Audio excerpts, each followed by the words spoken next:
presentation will be given by Philippe Bourle from Skylane Optics Laser 2000.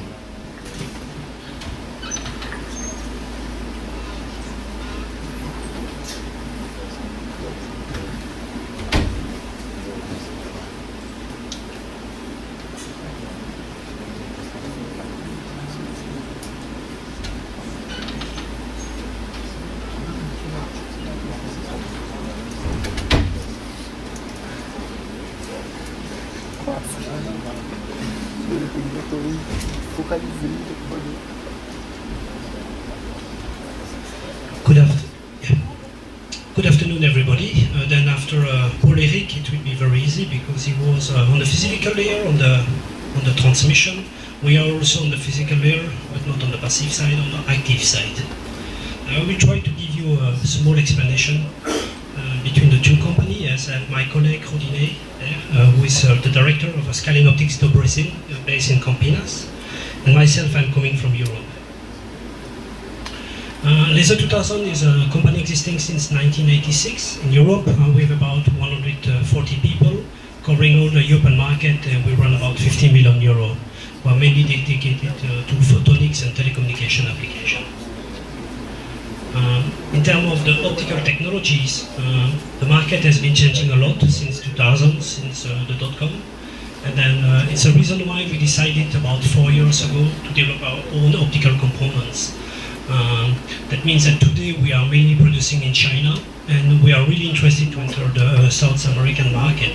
And we have been decided about 2 years and a half to install our production line here in Brazil. And we have been setting up a company this year, 2012, in Campinas, and we are now planning to start our production by beginning of next year, 2013.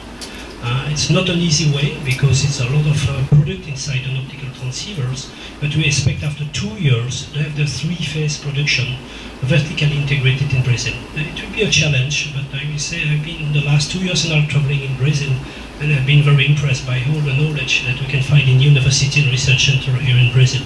And I'm really convinced that we will find the support we need to go in our project in Brazil.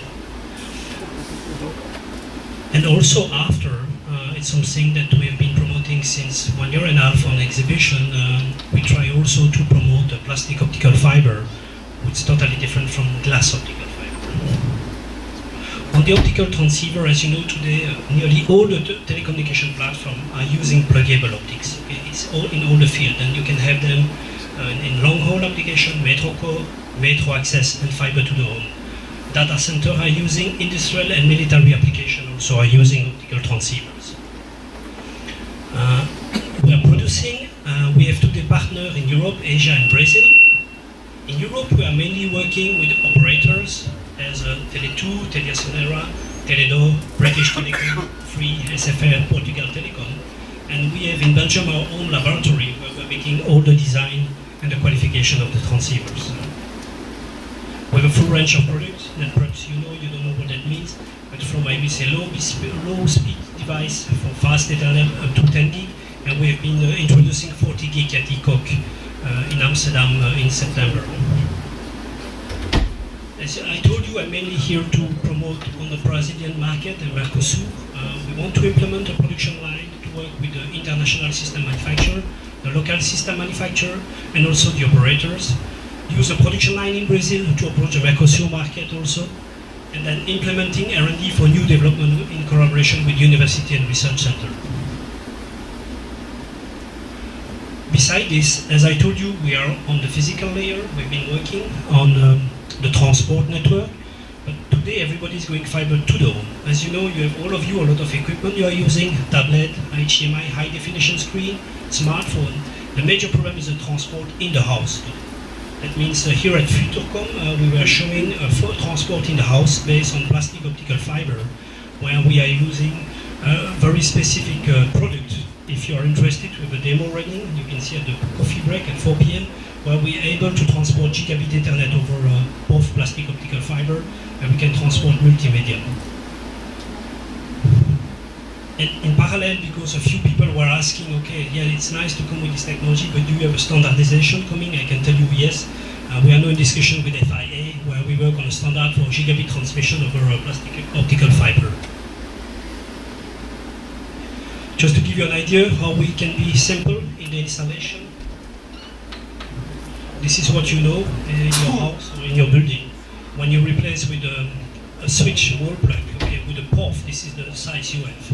This is making a big difference, and then you save a lot of problem also in terms of the transmission if you use a PLC, CPL or Wi-Fi. Keep in mind that this year at IBC, Sony was presenting the 4K screen. Okay, it's a 2800 by 2400 pixel resolution. Just one channel for a 4K screen is 50 megabits per second. This gives you the bandwidth you will need in the home in the future, in the next 2 or 3 years, to be able to transport all your multimedia. For the people who doesn't know the POF, we have some POF on the side. It's very easy to implement. That means you can push the POF in any tube you want because there is no interference, and you push it the way it's the easiest one. The diameter of the POF is smaller. It's a galvanic isolation. And number 3, there is no connector. Then everybody, any basic technician can make the installation of a POF compared to a glass optical fiber.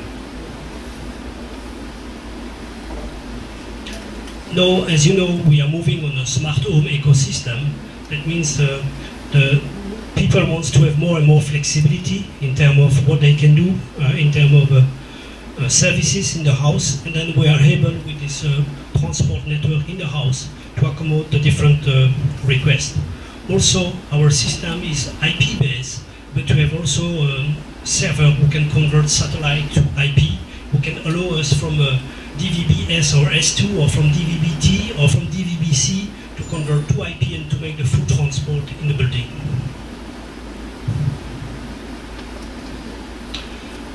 And last but not least, I'm sorry it's in French, in Europe we are really now looking at the power consumption in the home. Okay? And you can see this is a study that has been made in Belgium, that 28% of the power consumption in the home is coming from the multimedia. That means your screen, your computer, your speakers, your cable modem, and all these items.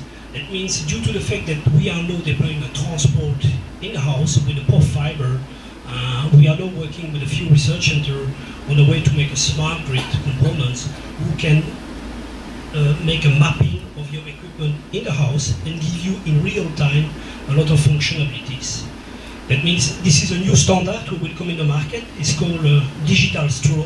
Okay, it's something you will see in a few next years coming as a standard in the world, and this allows you to collect information based on semiconductor chips with MOSFET inside.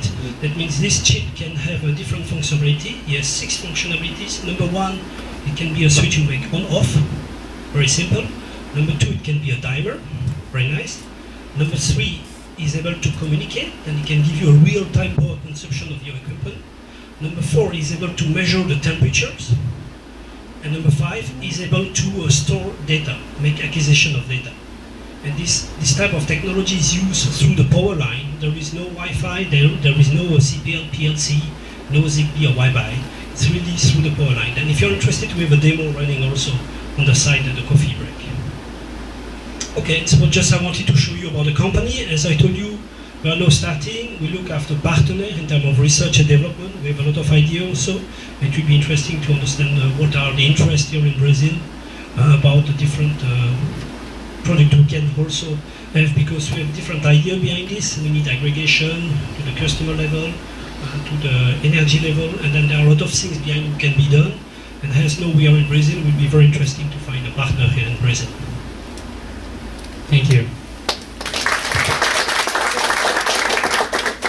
Other questions?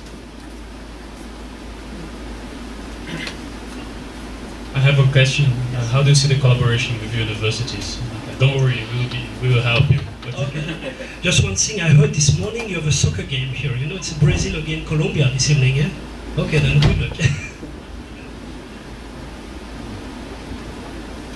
So then let's thank the speaker again.